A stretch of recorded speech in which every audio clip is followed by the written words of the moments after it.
Hello and welcome to the Wisden Cricket Weekly podcast. We've had another noteworthy review this week. Spudders LFC writes, unsufferable host with an insufferable voice, which surprised him because I don't think anyone knew that I was going to be filling in for Yaz. But as a reminder, you are allowed to slander us in basically whatever way you see fit, as long as it accompanies a 5-star review. So go wild. There's lots to get through this week, as well as the Commonwealth Games, the start of the 100, Richard Thompson's appointment as ECB Chair, and all the other happenings in the World Game.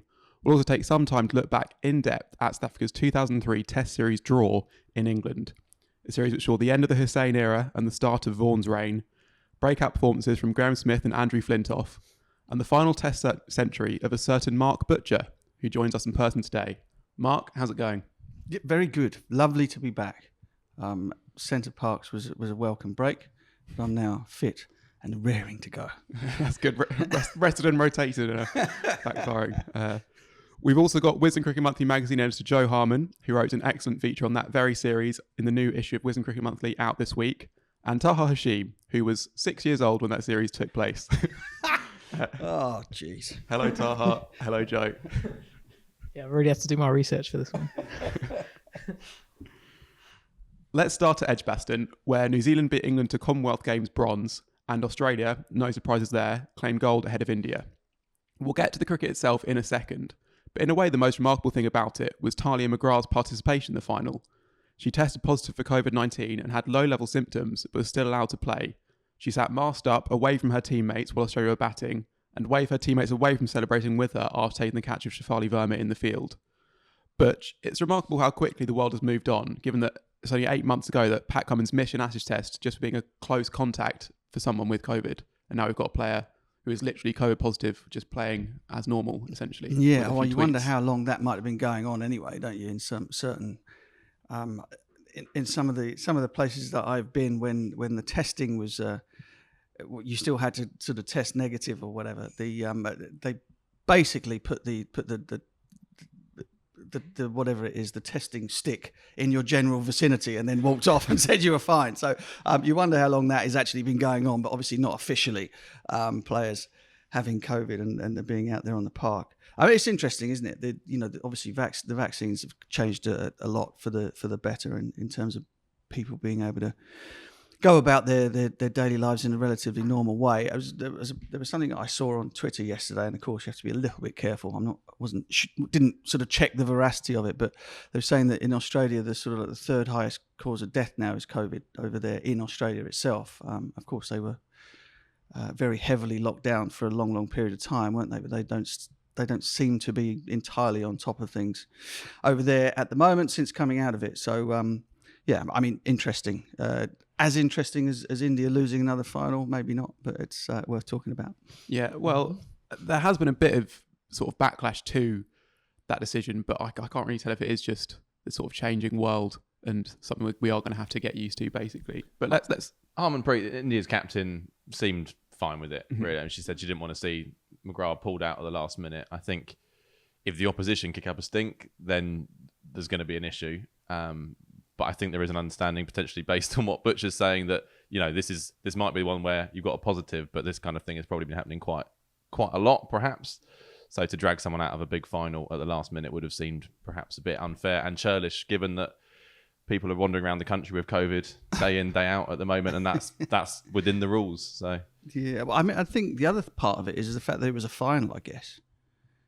Not that it's such a big game that you should be able to sort of flaunt whatever rules might be in place, and I'm not saying that's what they did, but I wonder if they might have taken a slightly different view if it had been one of the games earlier on, because then of course you then run the risk of lots more people contracting it and then having a problem with people being in the squad. So the fact that there wasn't anything to do beyond the final probably led to the decision being taken. It was a pretty pragmatic one, and you're right, if the opposition don't mind, then you crack on.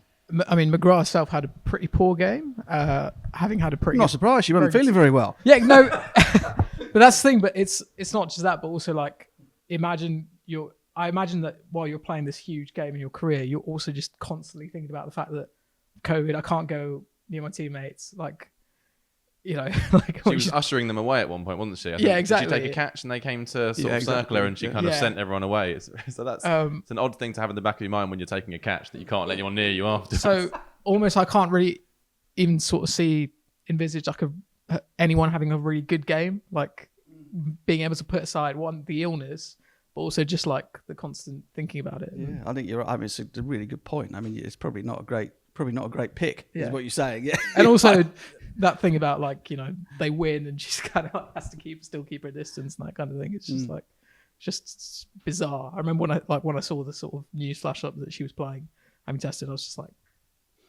what is this? This is ridiculous. Well, I mean, I had to pull out of the test match, the Lord's Test for the first one against New Zealand. My wife and daughter tested positive on the Wednesday morning. I came home from another game, popped in, grabbed my stuff and left. And then by the time, so I had to tell them that I'd been in contact with people. They wanted a clear test. I got one that evening, but then the next morning I woke up feeling dreadful. And so I thought, well, I've probably got it. And lo and behold, that night I tested positive.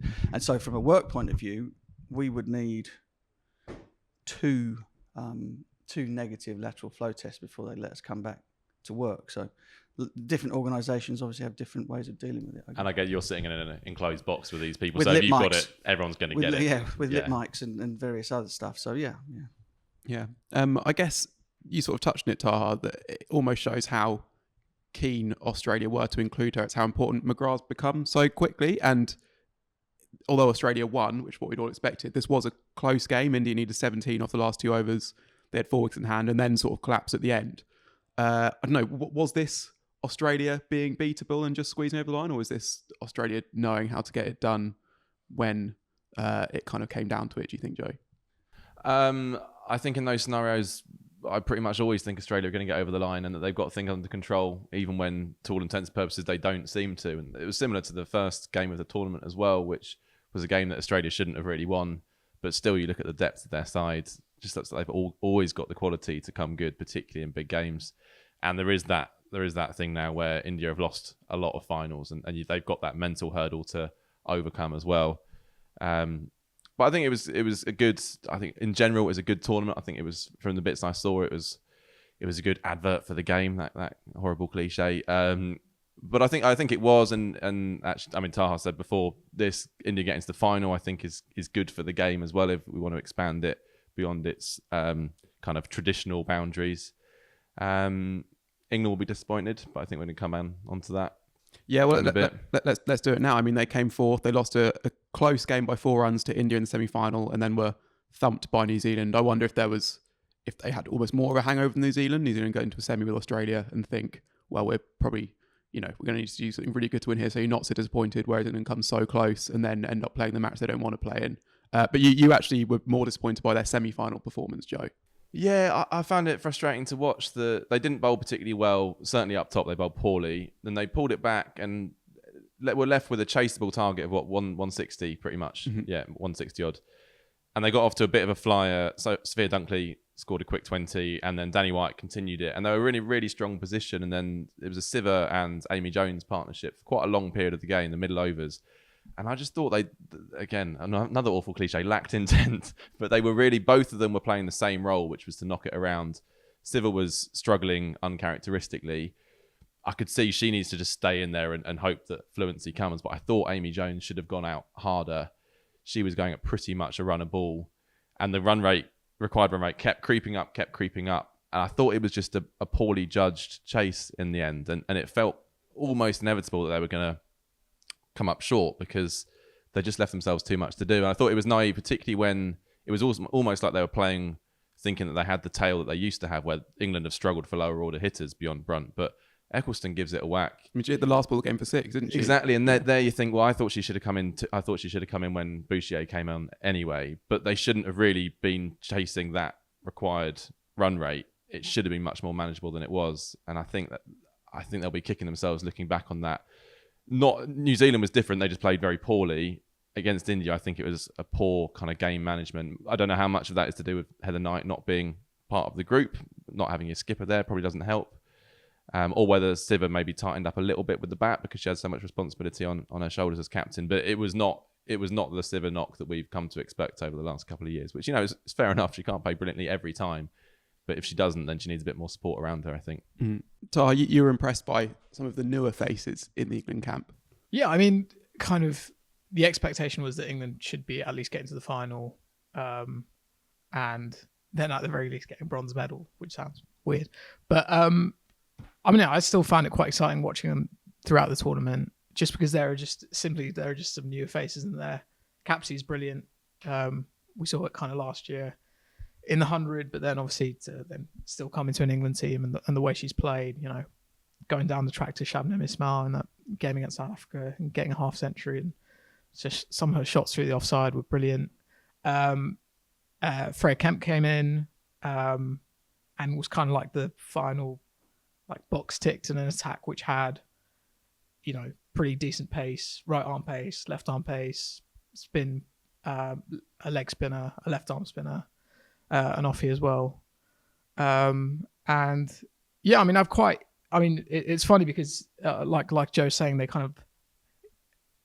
there was kind of a conservatism to England in that game against India. And you say, not sending Eccleston up and the way Siver and Jones batted. But then part of this England side has also been, having Dunkley open the batting as well, just trying to be a bit more aggressive, dropping Beaumont for this tournament. There were kind of signs there that they were going to kind of push through and with these newer faces have kind of a newer style of play as well.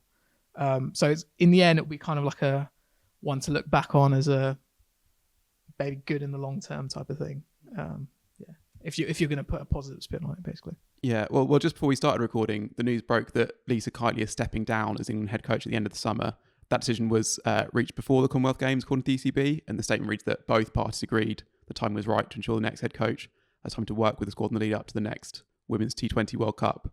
Under her, England reached the semi-finals of the T20 World Cup, the final of the ODI World Cup, did okay in the Ashes, obviously that brilliant test match, and we'll have more in her reign and England's search for a successor next week. But it's that the expanding of England's player pool and those young players that have been brought in when for so long England's team was quite a closed shop. Will that be the Keightley legacy, I guess, if such a thing exists? Yeah, I think so. I mean, anytime you come in off the back of great success, and anytime you have a squad that is getting a little bit older, a little bit more experienced, the likelihood that you continue to sort of dominate, or at least dominate outside of Australia, and that transition continues without any bumps in the road is pretty unlikely. And yet, in the midst of all of that, they've managed to sort of ease out some of the old faces. Obviously, Anya Shrubsole retiring as one of the big ones. Catherine Brunt now, she's still going to play white ball, right? She's not made any announcements. No, not. She was non-committal when she was not asked. Right, that okay. I mean, so they had big, potentially very big shoes to fill, and I think they've gone a long way towards doing that. So they managed to keep their competitive edge and still be a good side. They should have won that semi-final, and I wonder just how much in the women's game still that chasing, particularly when the stakes become very high, becomes is more difficult than perhaps it might be in the men's game, and that's understandable. It was years. It was a long time before people chased down targets on a regular basis in men's 50 and 20 over cricket. That sort of transition took a long time for people to be able to sort of judge run chases, be able to take more risks when the scoreboard pressure was there. So that it's understandable. We've seen India do it on many occasions now, and it's England winning that World Cup in 2017 was defending, wasn't it? A game they probably should have lost. The team in the field somehow has the whip hand you feel in big games in women's cricket. So look, I think it's been an excellent job, and she hands it over to whoever comes in next with young players who've got experience behind them now. They're not all starting as debutantes, or won't be starting as debutantes at some point in the lead up to the next World Cup in 2023. They've all got game time. They're all now part of an integrated squad. They don't sort of walk in and look at Nat Siver and Heather Knight and think, oh my God, these are sort of big scary beasts in the side. They've played with them. They're in the dressing room, and it can only augur well going forward. So I think she's done a pretty good job. Yeah, and not just on the pressure point, people were talking after the India defeat about how this showed the need for a women's IPL. Obviously, because Australia have that massive player pool that's come from the Big Bash, but they've also just played so many more games that matter and that have quite a lot riding on them, that are in front of big crowds with big platforms, and that kind of shows as well. It's as much the quality of their players, but also the fact they'll have been in those kind of situations before in a way that other ties sometimes haven't at those big stages. Yeah, for sure. And the growth. It's just the growth of the game, isn't it? The more there is, the more sort of platforms there are, the more that the women's game kind of grows. You'll end up, as a matter of course, having more eyeballs and more sort of meaningful contests, I suppose. And so it's not a necessity. It's kind of like, we don't need to do this because India and other teams are losing. It's just that this is going to be the natural progression of how it goes. And you will end up then, with any luck, having, not having Australia be such standout favourites for every tournament you go into. But we're probably about 3 or 4 years away from that yet. Yeah. Well, so as you said, Joe, good tournament from a neutral perspective. There were 17,000 in for the final, which was only 3,000 short of capacity. Edgbaston was reduced capacity for some reason. Raf Nicholson tweeted that was a record for the neutral women's international in England, and that would be, a few years ago, that would have been an impressive figure even for an England women's game, and even for the 100, that would have been something they'd have dreamed of at the start of last year. And there came this week the news that cricket has been added to a shortlist of 9 sports for review ahead of the 2028 Olympic Games, which will be held in LA.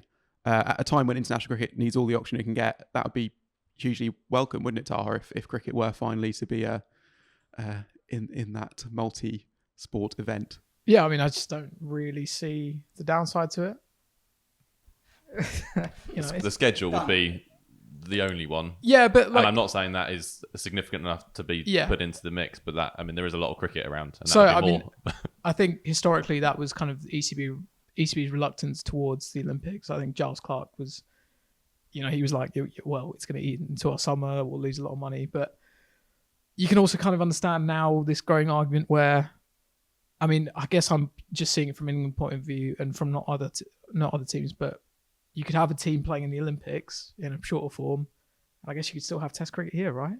That's kind of a thing that could happen, especially in, 6 years down the line. We're kind of seeing the game go towards that direction anyway. I mean, I suppose I have an aversion to the idea in the same way that I did when the Dream Team played.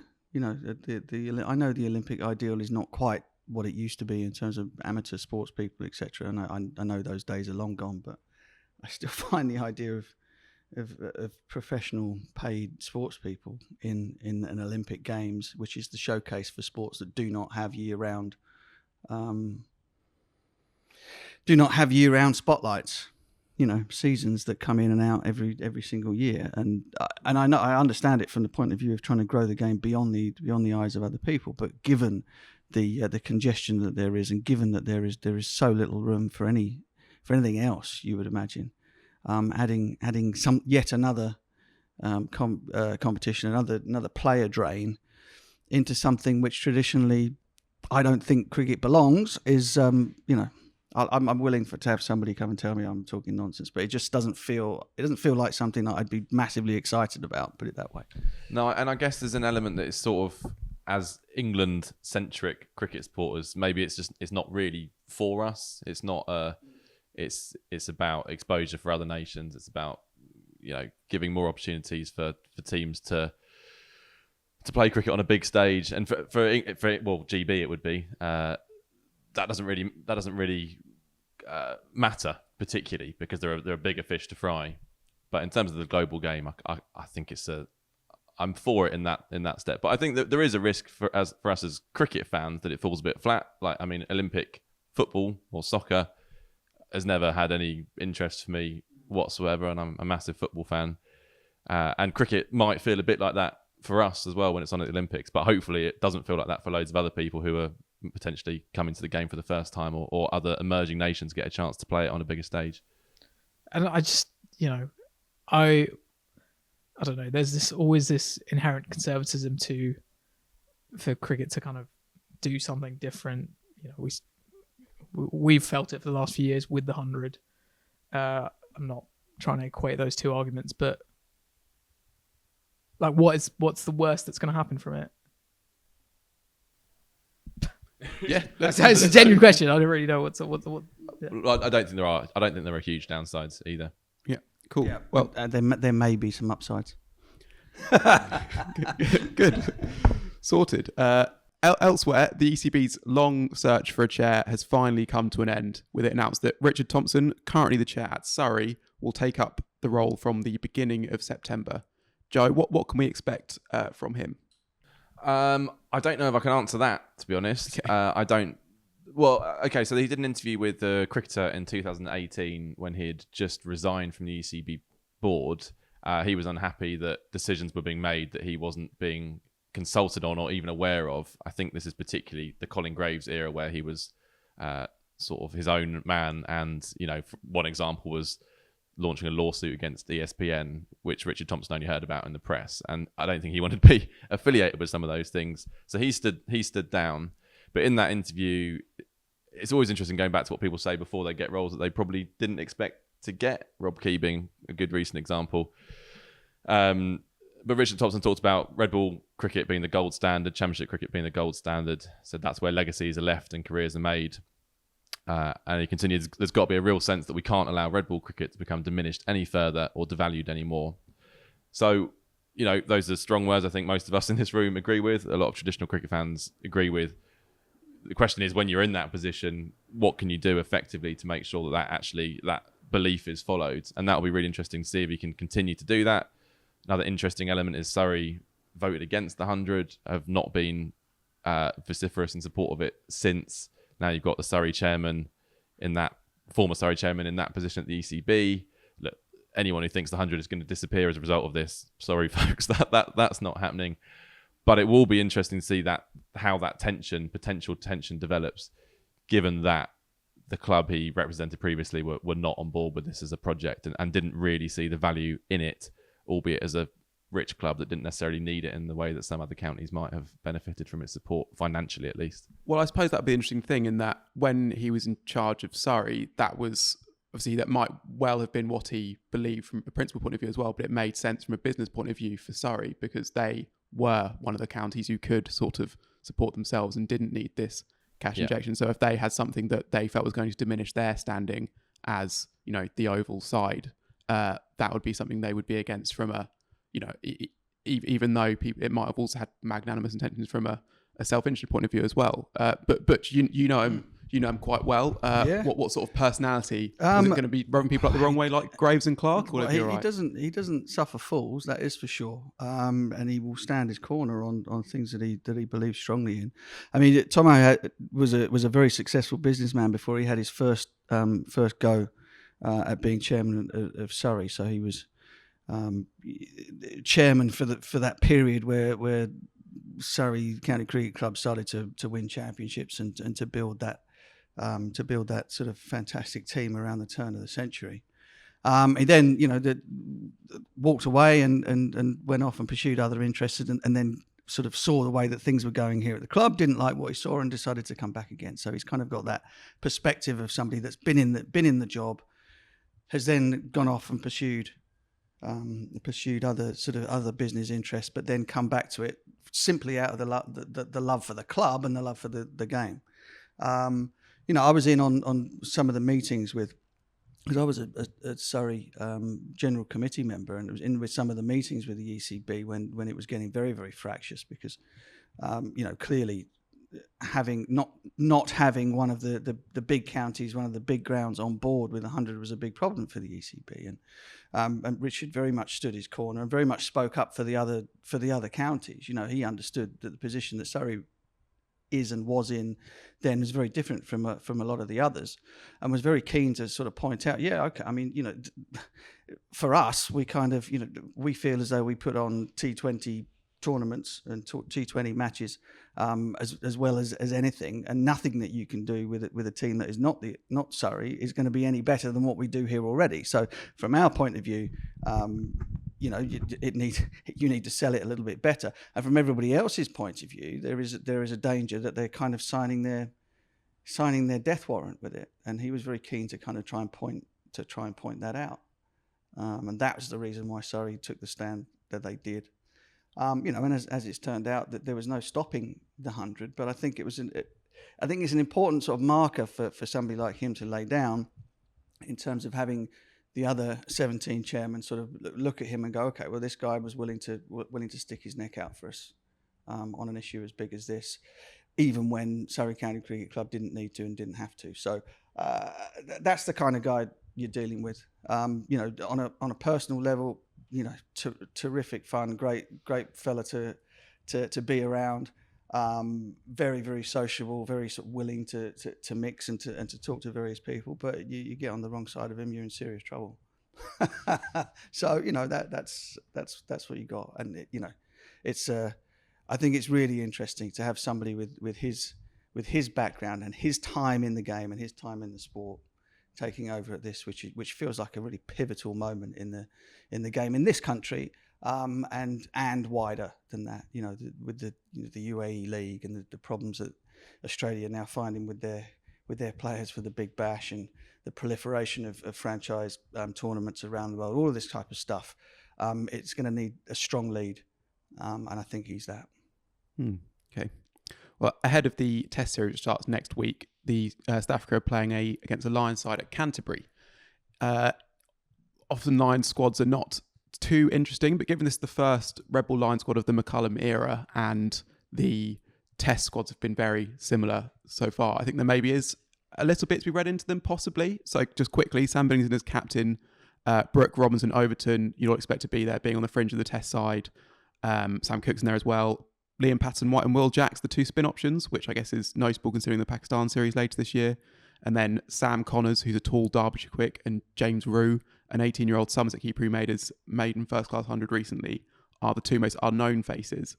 But for me, it's the batters in there. So Keaton Jennings, Dom Sibley, Dan Lawrence and Ben Duckett that tell us the most about England plans, that maybe they're not afraid to go back to people. And especially Sibley, Butch. I mean, Lawrence and Duckett fit the McCullum mantra fairly well, but Sibley's about as far from that template as you can get. And the fact that he is in this effectively second string England side is perhaps notable. Yeah, I think so. But I also believe that players are not beholden to one way of being able to play. Now, Dom will have looked at what's gone on and thought to himself, well, if I want to get back to play Test match cricket again, I've got to expand my game. In fact, he knew that anyway. That was part of the reason he was left out in the first place. But now, obviously, seeing the direction of travel, in order to be if you're a smart man, you've kind of thought to yourself, okay, well, I'm going to need to adjust my game and perhaps my thinking in terms of if I want to get back up there again.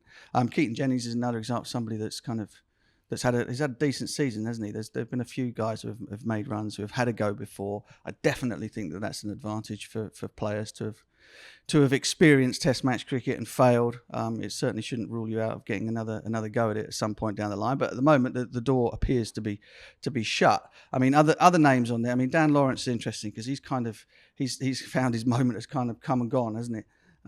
For the moment, anyhow. Johnny Bairstow has now just nailed the door shut on a number 5 berth. Joe Root's back at number 4, so you're not getting in there. 6, you're not getting in. The captain's batting there, so you've got number 3 or opening. That's where you're looking. But I guess Ollie Robinson, interesting. Will Jacks is another one. I think perhaps more at the moment in and Surrey centric, but them's the breaks. As a departing Prime Minister once said, he I think has an enormous amount of potential.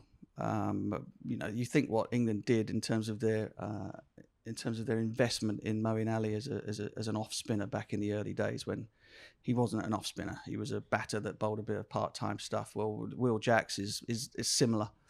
At some point in the future, I think we might see him in coloured clothing for England, and who knows what might happen. He's made big runs in the Championship at times, important runs, fast runs in the Championship, so he kind of fits that template for McCullum, etc. So yeah, good. I like the fact that we have these games, that the guys get a chance to go and play long form cricket in an environment that is not their own, against high class opposition. On Jennings, Taha, you spoke to him for WCM. Did you get the sense this is a player sort of ready for another go, in a sense? Kind of, not really in kind of the way that, obviously, naturally, we talked about his season so far, but obviously we have to talk about England because that's just what you do when someone makes a few runs. But he's someone who just, I guess, has had 2 pretty solid seasons, actually did quite well last year as well, but no one really talks about him anymore just because of how it went at Test level. I mean, he did really struggle. Obviously, he had those 200s in the subcontinent, but otherwise, I think he's reached 50 about 3 times in 32 innings. But I asked him about his Test ambitions, and obviously he was quite, I'd love to play Test cricket again. Who wouldn't say that? But he also said he was quite philosophical about the whole thing, and just said, where I am with my life, if I don't play Test cricket again, I'm as happy as I would be if I did play Test cricket again. And again, it's one of those things where it's like, do you actually mean it? But just the way he said it and the way he was kind of just talking about it, I kind of did buy it. He is someone who, I guess people are still judging him by how he went a few years ago, but he said himself, I'm older. That helps with a lot of things in terms of how you look at the game, but also makes you a better player. He's kind of changed his technique a bit. If you watch him now, he's quite a different player to the one we saw at Test level, where he was kind of quite upright. The bat was up high, and he said just a small change I've made is the bat's a lot lower. It basically hits the ground before he as the bowler's running in. And I guess we kind of fall into the mindset of just looking, oh, here's this guy's Test average. Forget it. It's not going to happen. But players are allowed to get better, believe it or not. And so, not saying you should play Test cricket again, but I'm interested to see how he goes. He was the name that jumped out for me because he's not.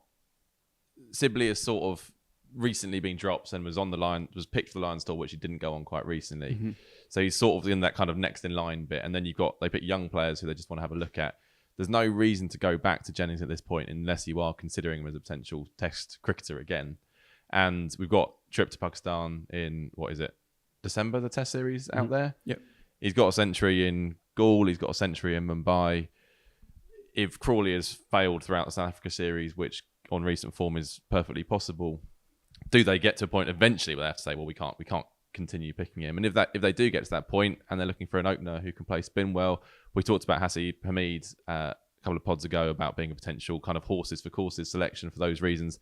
Jennings is probably above him in that horses for courses idea because he's actually got more recent runs in the subcontinent, and he's had a better year than Hamid. Hamid's had a good year, but Jennings has had a better year and is playing Div 1 cricket. Yeah, and I guess there's also, Rob Key said when McCullum was appointed that when asked about the likes of Crawley and Pope, that they sort of needed the right environment to unlock their potential. And if that's true of them, why would that not be true for some of the other players who have been tried and discarded in the past, who might now, and why might someone like Jennings not be one of them, I suppose? One of the things he also said was just how intense he was when he was playing Test cricket, and how he'd, obviously if he did things again, he would just be a lot more relaxed, and it just kind of sounded like the type of guy who, obviously, I guess right now, who wouldn't want to play under Brendan McCullum and Ben Stokes, but he seems like the type of guy who is kind of that sort of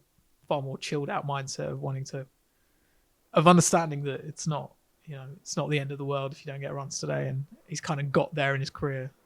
I think I suppose the only caveat to all of this, and particularly with Pakistan in mind, is that you're going to have a couple of new ball bowlers who bowl rockets as well. So you've got to get to the spinners first. Yeah.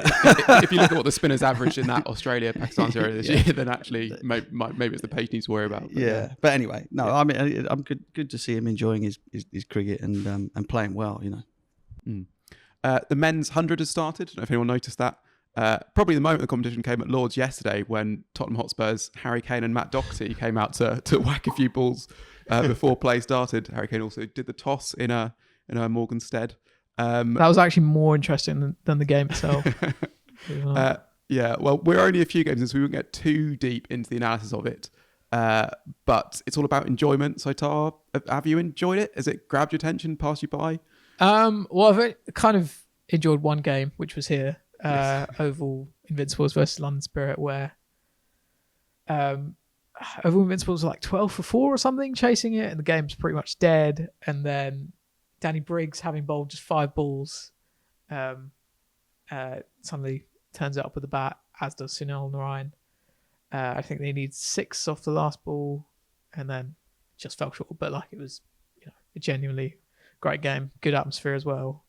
But then on the flip side of that, I was at Lord's last night for London Spirit West Manchester Originals, which was properly one-sided, and yeah, not that great. But I mean, the tournament will presumably pick up. It's kind of missed that kind of, obviously the thing about the double headers was also kind of an atmosphere kind of building throughout the day as well, and people getting tanked up. You mean basically? Effectively, that's what I'm saying. Yeah. And so when I left Lord's, last night, I was noting how different it was to when I left Lord's last year, where it was like I was at sort of like freshers week at uni, whereas last night was just very very calm. Not much happening. I guess when the women's competition starts, you'd also just be more likely to get one of the two games be good. Like if you have two bad games in a row now, it's like actually that's like kind of 48 hours a bit more where the 100 seems like it's sort of a bit of a dud, whereas when there's two games in a day, you have just much more chance of a standout thing. You know what it does? It really highlights how short it is. I mean, I know we've had a couple of issues with games going over time or whatever, but when there's only one game, you really do, and if it isn't any good, it feels like, I just wasted. No, I didn't say that. Yes, I did. Well, you've just, a couple of hours have gone by and kind of like you think, okay, is that it? And people trudge off home. It was a bit like that at Cardiff on Sunday. So, yeah, I mean, I suppose, you got used to it last year with it all being double headers, didn't you? So your expectation was that. It hasn't been that. It's not going to be that until what day do we get to the double headers? Thursday. Is it Thursday? Yeah. Right. It's Tuesday today. And so, yeah, so things will perhaps return to normal. And there was also, again, and I can't reiterate this enough, during the tournament last year, the amount of sort of 10 to 18-year-old girls who'd come to watch the girls' games, who then stuck around and watched the men's games afterwards, and there were younger kids with parents and all that kind of stuff. But you did the age groups and the dynamic of who was there watching was very different when there hadn't been the girls' game prior to the men's game. So it's just interesting to observe how the dynamic is different when the girls' games are on too. Joe, your moment of the week came from the 100 and actually that game here. The same game that Taha's already talked about, Yes. actually, but it wasn't really the 100 itself. It was Jason Roy's continued struggles. So yeah, first ball of Oval Invincibles reply, he guided a fairly innocuous delivery straight into the hands of Mason Crane at a kind of fly slip position, out first ball, walks off kind of laughing as though he's just like, what have I got to do? Like, how do I get out of this funk? And then 3 days later, he gets 10 off 10 against Welsh Fire and absolutely middles one to short fine leg. So he's finding various ways of getting out. And after a miserable T20 summer for England, we've got the numbers here, 76 runs at an average of 13, strike rate of just 78 is almost more concerning because that's not what we know of Jason Roy. Obviously, things are not working for him. Kevin Peterson is rallied to his defence, said he's England's best player and has been for a number of years, which is, KP hyperbole, but he has been a brilliant, more 50 over. His T20 record is not superb. It's good, but it's not exceptional. But we all know what he can do in that format. Look, a fit and firing Jason Roy is in my England side, absolutely. But I don't know how long. I'm thinking ahead to the World Cup here. He needs some runs quite soon, I think, because I'm not saying his career should be over by any means. He's 32. He's got many years ahead of him. But in T20, particularly when you're opening and you've got those power play deliveries, you can't carry someone. You can't have someone soaking up deliveries at that time. And form is so important in T20. So I think dropping someone for a tournament and bringing them back in T20 is kind of acceptable in a way that it might not be in other formats, just because single deliveries matter so much. So Roy, he's got plenty of knocks to go in the 100 to pull himself out of this funk. But I think he needs to do it quite quickly because England aren't short of options. There are lots of players breathing down his neck. And England's T20 side, particularly given they're struggling, they need to be quite ruthless, I think, when they pick their squad. So we'll have to see how he goes, but it's looking tough for him. Butch, I mean, when you see a player out of form like that, he's having an absolute mare at the minute, and I hadn't been concerned actually until the last T20 game at Southampton. where it was almost like you could see the cogs whirring around in his head. He was kind of thinking, should I hit this? Should I not? And that is where, if you're going out there to trying to take massive risks at the top of the order, you're going to have runs where you don't score any runs. But it was the sudden hesitancy as to whether or not he should try and thump it or not. There was a little bit of a concern. Now, the chances are he's going to come out of that between now and the end of the 100. And then you'd be happy enough to pick him. I mean, England's options when they have, when the likes of Stokes is back and they've got a full list to pick from within the guys that you would normally see in England's white ball stuff. You've got options to sort of bring Bairstow to the top of the order, and you could bat Stokes at number 3, whatever. You could adjust it around the players that you've got already without even bringing somebody else in. And somebody like Phil Salt will probably be, you would imagine, would probably be in the squad anyway. So at the moment, it's not panic stations, but it's a good story though, isn't it? Because the struggles, there are struggles and there are struggles at the moment. It's very, very public, and it looks like it's getting worse rather than better at the minute. Well, that's what it has become a story. Every time he bats now, it will be a story, and that's the BBC headline now. But I was thinking of his ODI career. I was just looking up his scores because I remembered a kind of similar function. I think it was 2017. The Champions Trophy, yeah. Yeah, and he really did struggle, and I thought there were similar things. He was getting out in odd ways. His brain looked a bit scrambled, and then he went 84, 96, 180 and 3 knocks. So we're not saying that it can't be turned around very quickly. I think that's KP's point, isn't it? That it kind of, he might not be scoring any runs at the moment, and it might be looking like the world is ending for him. But then with somebody with that amount of ability, can suddenly just go flick a switch and everything's fine. So I wouldn't be on the Roy out train just yet. No, and just to be clear, neither am I yet.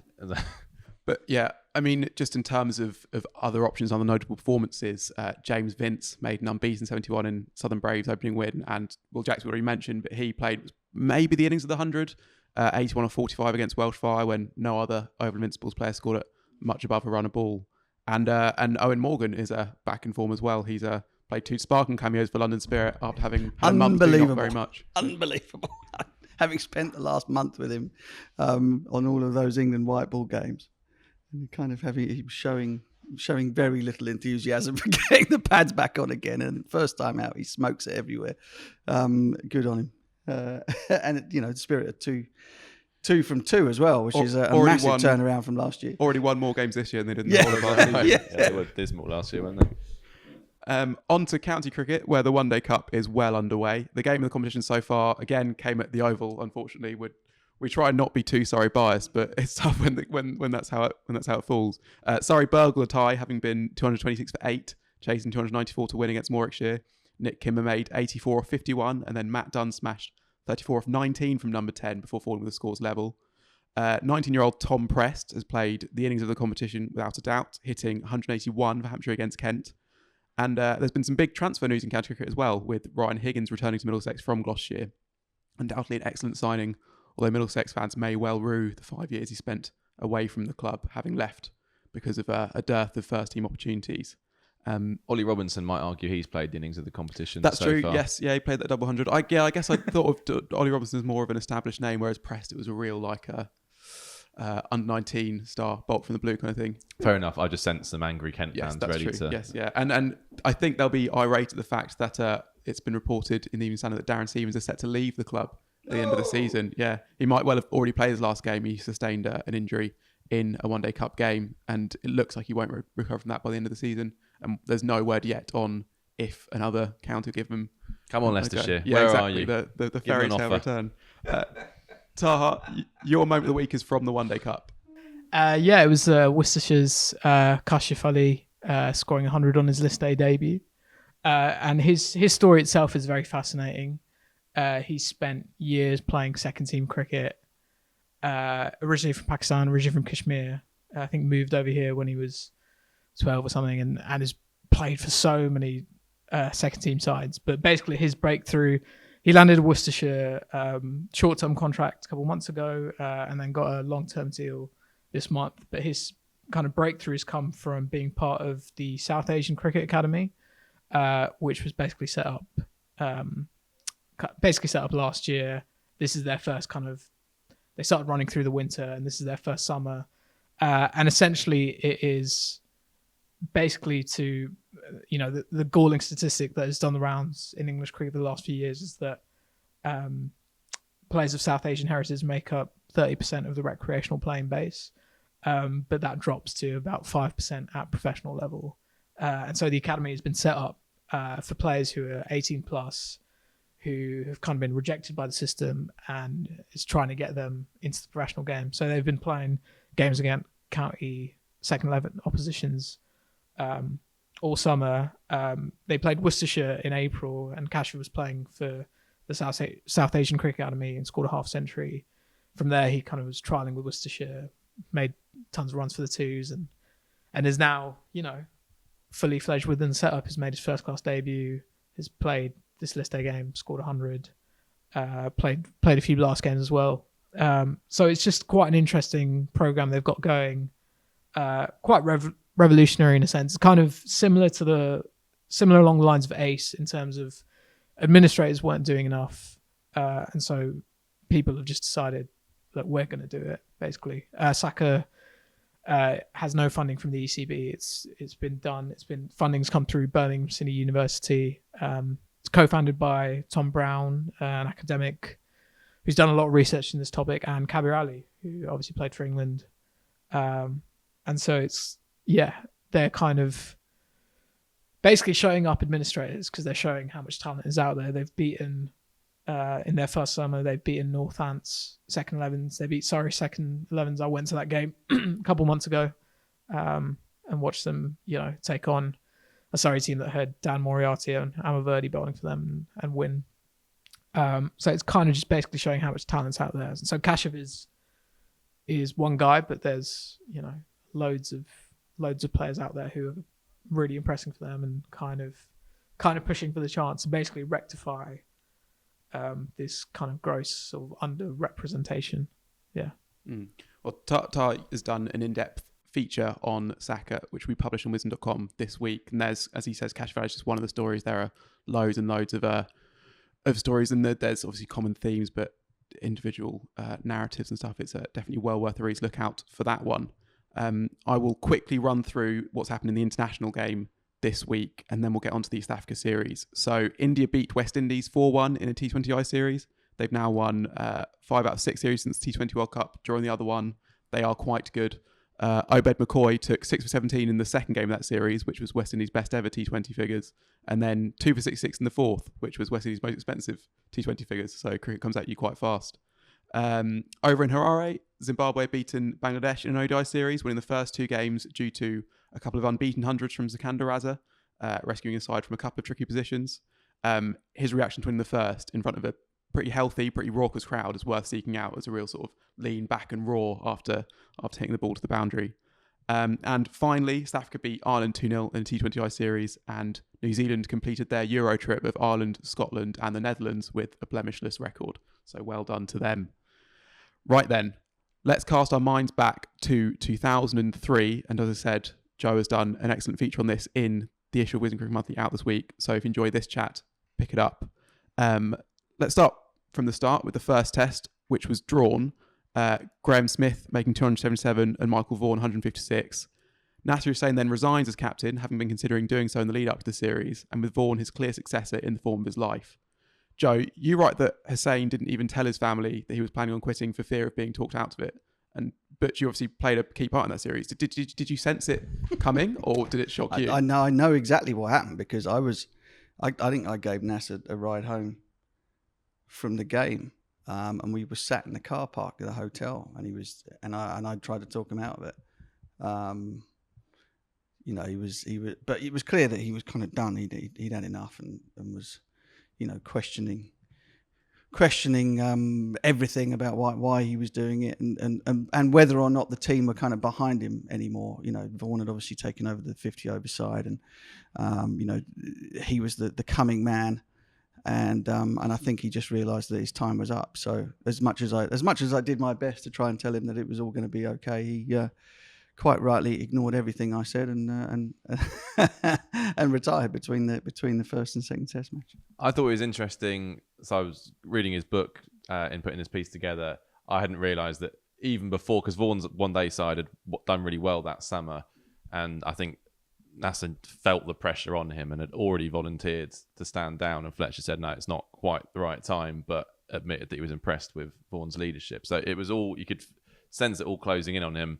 There's a quote here which I think kind of sums it up quite well. I said, I could feel the emotions building up in me throughout the match. He's referring to the first test. I actually felt depressed and had spoken to both the ECB medical officer and our psychologist about it. People were talking about Vaughan's young brigade, and I felt deep down that I was done. I hated every second of the first test. I felt the world was against me. So these are pretty strong emotions he's feeling. It struck me, I've done a few of these pieces on the 99 New Zealand series, the Sri Lanka tour, and what always strikes me is how much Nasser put into that role and also how much it took out of him. Was that clear to see as a teammate of his, just what he was giving to it on a daily basis? He cared so passionately about it. I mean, that was, and still does. You know, you can still hear that in him when he's commentating. It was everything to him. The role, that, you know, the idea of English cricket sort of lifting itself off the bottom, being able to hold its head up. I suppose. I think he took all of that on, and some of that wasn't really his responsibility, but he felt it as the figurehead, as England captain, that it was his responsibility to make us a better team, to make us sort of respected around the world. He wanted that respect for himself, and he wanted that for the side. So, you know, it is no surprise whatsoever that he kind of felt himself. I hadn't heard the depression stuff, but I mean, you know, he wasn't the happiest bloke at the best of times, so it was difficult to tell. But clearly, you know, we're not talking about outward signs. We're talking about stuff going on, you know, behind the veneer of the eyes. So, look, he was fantastic, and I think one of the things that I don't think a lot of people appreciate, but everybody who would have played with and under Nasser would appreciate, is that his entire reason for doing the gig was to make us and everybody that played in the team better, right? You could have a full stand-up row with him, swearing, yelling, throwing stuff or whatever, and within an hour it would be forgotten, and you could get on with life and get on with trying to win Test matches for England.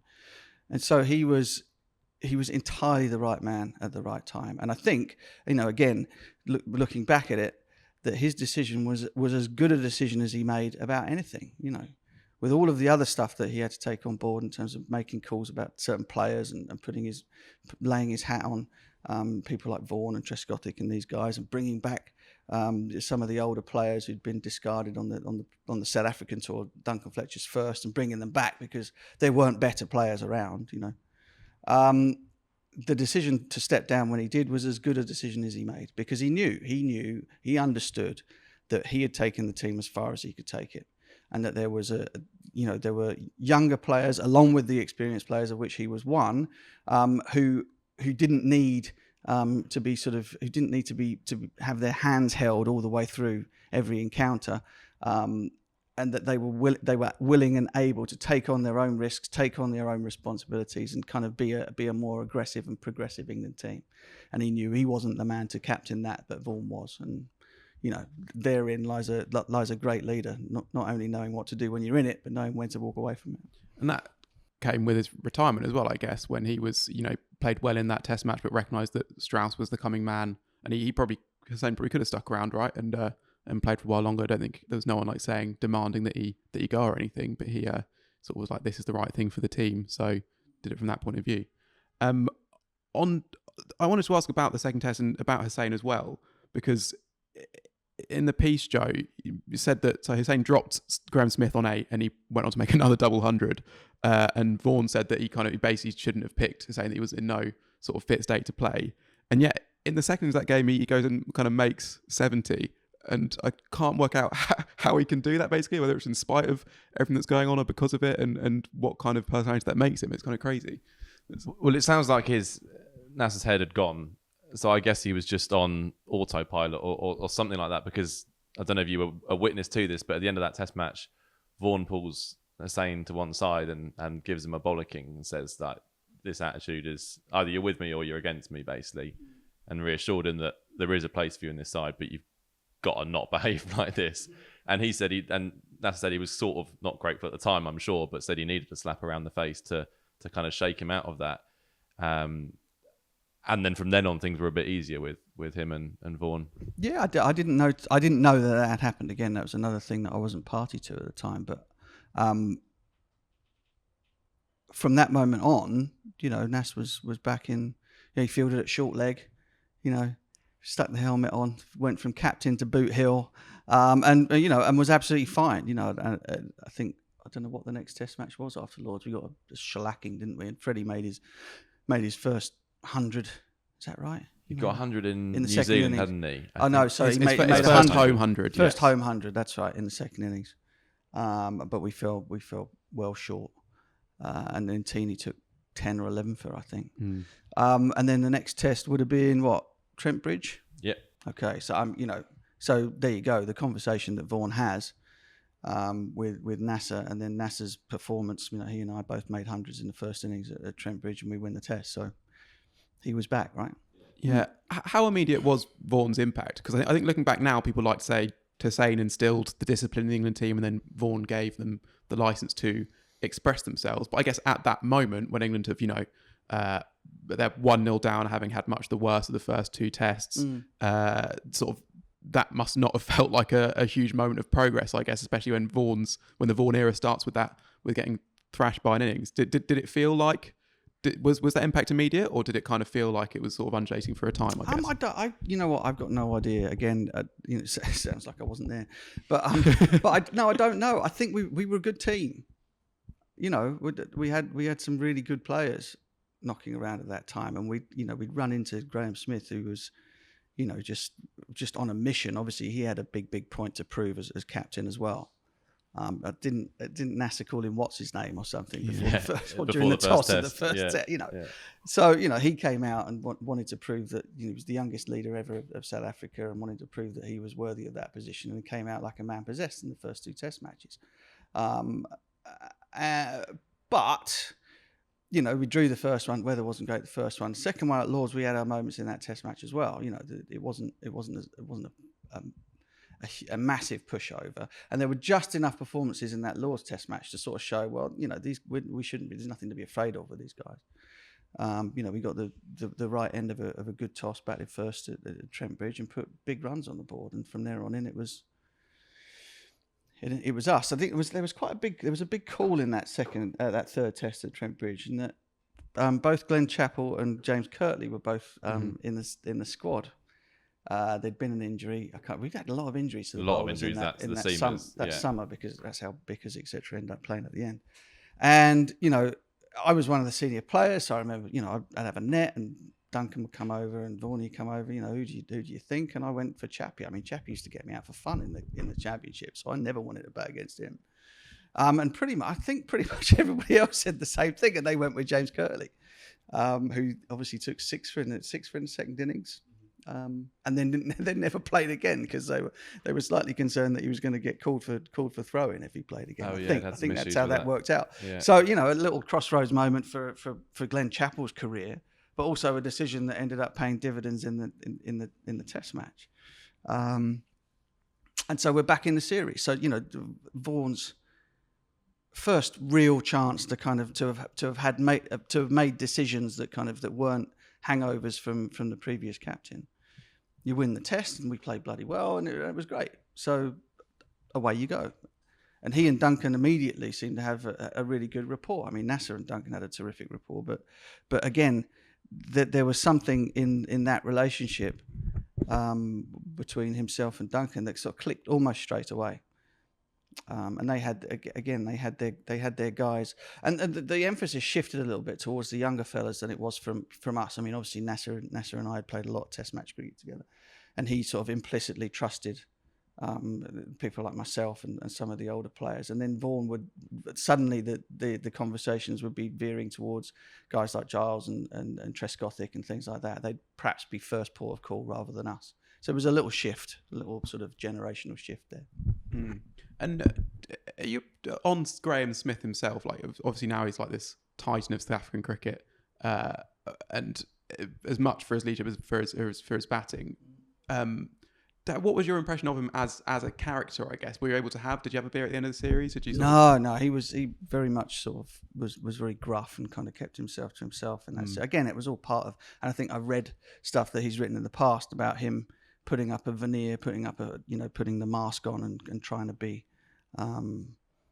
this sort of untouchable, big, scary character, and so there wasn't a great deal of warmth, and there wasn't a massive amount of that in England South Africa contests going back to my first one in '98. There was always a bit of niggle between certain players, but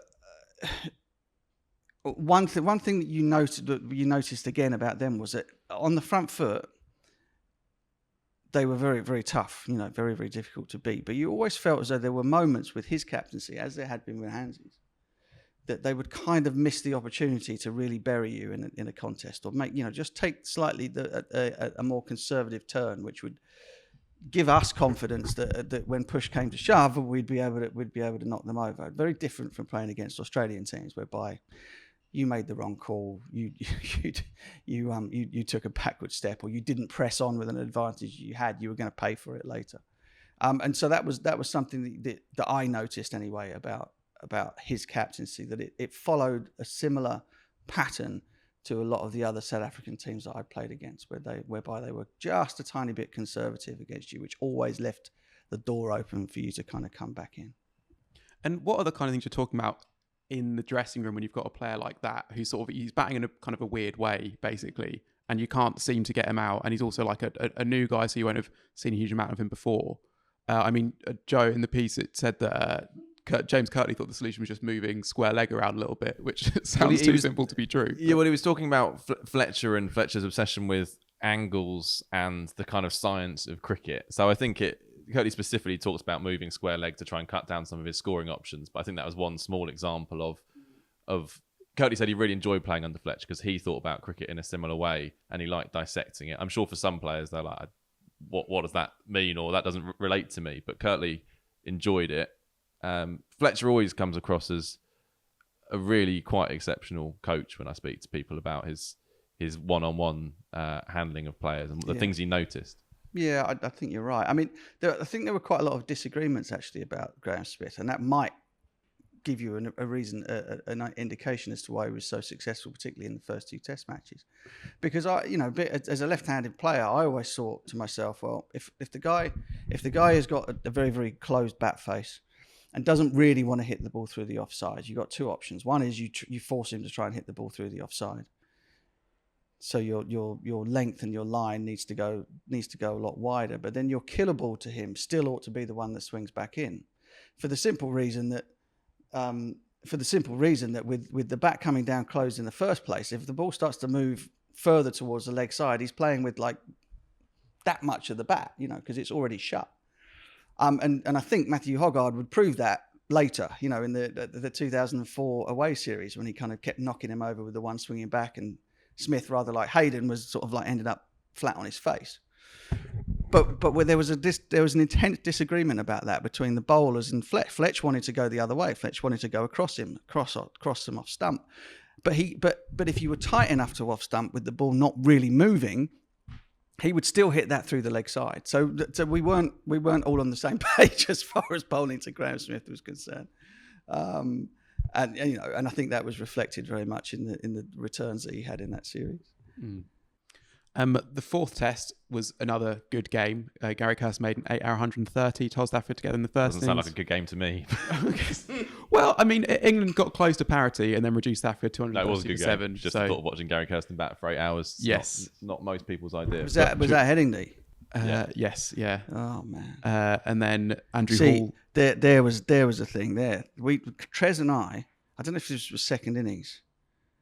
Oh, was this the bad light? I don't know if light? it was the bad light thing. Oh man. So this had happened before with Marcus and I I think it might have been the mad Test match where Freddie and Thorpe went nuts at was it Christchurch? Mm-hmm. Yeah.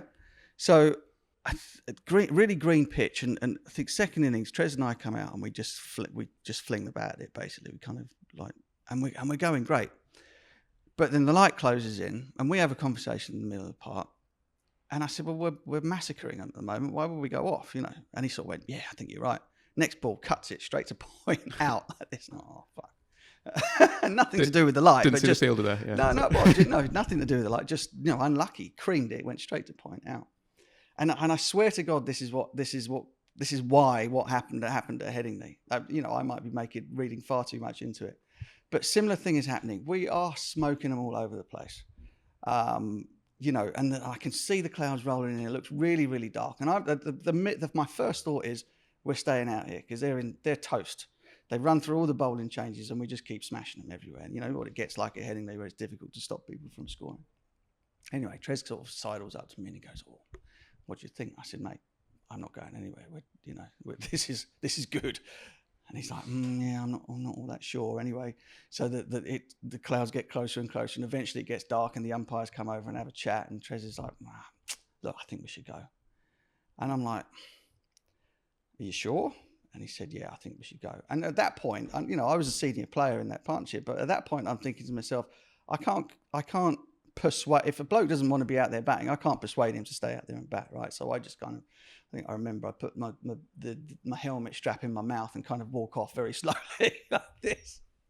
Anyway, lo and behold, they have a bit of a chance to regroup. They have a little bit of a think about it. Trez gets out, I get out after the restart, and suddenly we're in the shit. The runs stop coming, and we end up losing the Test match. And I remember, I don't know, I probably shouldn't have done this, but I had a bit of a go at us as a team actually in the dugout there after the game. Sort of made a bit of a speech about sort of Australia and about how when you're in front you don't give back the advantage, and the inference was pretty much aimed at Marcus, which I probably shouldn't have done. But anyway, it felt to me like it was one of those things where if we really were serious about sort of moving things forward and all that kind of stuff, that's not what we should have done, not in the position that we were in. Anyway, you got a battering in the press for that one as well, didn't you? Yeah. Of course, because I was a senior player. But again, you tell me, if you're out there batting and the bloke you're batting with doesn't want to bat, what are you supposed to do? So either way, the responsibility was kind of mine, but it wasn't. Again, it wasn't really my call. Everybody knows what I would have done. But NASA would have said, "Well, you didn't care because if you got out, it would have been you'd have just blamed it on the light and not worried about it." I said, "Well, maybe, but." There was one other thing from that test. I think on the fourth evening, you and Flintoff were unbeaten at the end of day 4, and it's in the piece that in Vaughan's book he describes you and him as lingering a bit too long for comfort in the hotel bar. Is that how you remember it? But again, what happened was we had our partners. Freddie wasn't married to Rachel at the time, but she and my girlfriend at the time were good mates, and they'd both come up and stayed, and we hadn't booked anywhere for dinner, and we couldn't have anywhere at the hotel, so we had to wander out into town. Eventually found a table, but it was quite late. So I think we had a few drinks, and then one of the writers from the press sent a bottle of wine over to our table. Right? Sent a bottle of wine over to our table, compliments of, whatever. I won't say who it was. He knows who it was. And so, we're kind of like, okay, well, we should probably be getting back. Anyway, we opened the bottle of wine and we drank it and then went back again. And then the very next morning, Freddie and I both got out within a blink of an eye. And the story appears in the newspapers that, we were out sort of lashing it up and all that kind of stuff with details in it from the bloke who sent us the bottle of wine. So there you go, kids. Don't trust them. I mean, did you not sort of see the trap in a way? No, I mean, not really. I didn't think it was a trap. We were sitting down having dinner, and it's somebody that I know very, very well. Also, it's rude to turn down a bottle of wine, isn't it? Absolutely. And did it have anything to do with us getting out first thing in the morning the next day? Did it? Hell. And the game was gone. I know. We were. I don't know what we put on some. Again, it was sort of another one of those evenings at Headingley where the ball just kept hitting the boundary, and you're kind of thinking, well, it's unlikely, but it could happen. Given that I'd been in that position on that ground before. But then as often happens with many grounds, and particularly Headingley, you turn up the next day and everything's very different. The ball moves around a bit, and I nick one, Freddie nicks one, and that's it, game over. Butch, that fifth test was basically Bazball, but 20 years ago. I mean, South Africa made nearly 500 and did it pretty quickly, and then England made more than 600 at nearly 4 and over. Flintoff crashed 95 nearly around a ball. Harmson claims 4 for 30 odd to skittle South Africa across day 4 and 5. Is it fair to say that this test really was the start of the Vaughan era, or could you sense it from before then? That was one of my favourite test matches ever. I didn't particularly do anything batting wise. Bar being there at the end when we knocked off 120 whatever and walked off with the stumps. It was just brilliant. It was absolutely fantastic. And again, another one of those moments where South Africa had us absolutely on toast in their first innings and then let us off. I can't remember. You have to look up the scorecard, but they had a collapse, didn't they? And kind of let us back into the game a little. They were 350 for 2 at one stage. That's what Bicknell 350 for 2 at the end of day 1, I think. And they didn't bury us from there. I mean, you could argue that 500 and whatever was burying, but it felt to us like we were still just about hanging in there. And then, of course, Thorpe on his return, and Trez plays a magnificent hand at 220. Thorpe comes out and smashes it on his game back from the wilderness. So many great stories in that game. Just incredible. Yeah. All of it was fantastic. Everything about it. The weather was brilliant. The crowd were huge. And then Bickers is set up and dismissal of Jacques Rudolph in front of his home crowd. 2 out and 1 in.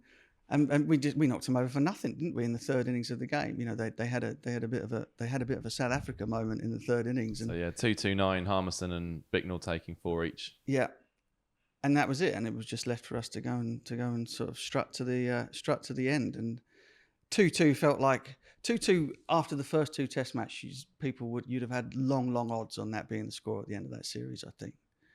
And so, yeah, I agree with you. It's kind of, suddenly there's the belief there that under the new captain and new management, and with a slightly freer way of going about playing games of cricket, that we had enough really good, really talented players to be able to win matches from unlikely scenarios. Now, in Nasser's day, and again, this is not to have a go at Nass, all of the chat would have been about how do we get out of this one with a draw.